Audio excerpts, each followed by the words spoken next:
من قبل المباراة وجاتوزو عامل في المؤتمر الصحفي ملحمة في ان قد ايه الناس دي اوساخ.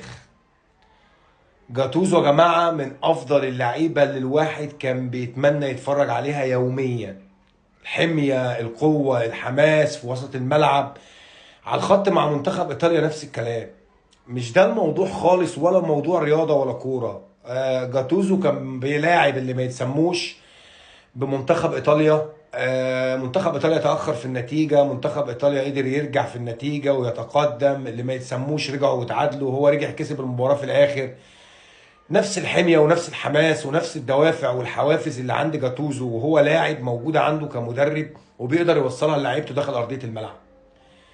ولكن جاتوزو قدر يعرف الناس دي انتوا قد ايه اوساخ حقيقي. في المؤتمر الصحفي قبل المباراة وفي ملعب المباراة بعد انتهاء المباراة، لما جت لعيبة منتخب ايطاليا بكل سهولة جدا رايحين يشجعوا ويحيوا جمهور منتخب ايطاليا بعد ما تفوقوا في المباراة اللي كانت صعبة جدا على ارض الملعب.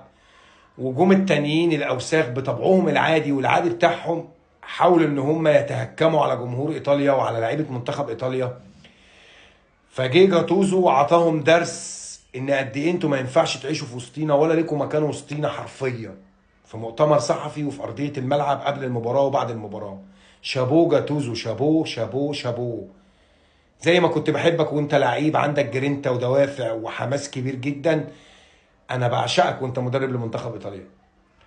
اتمنى لك التوفيق، واتمنى ان كل الناس تتفرج على اللي عمله جاتوزو في مباراة اللي ما يتسموش قبل المباراة وبعد المباراة وأثناء المباراة، في كل لحظة كانت في المباراة.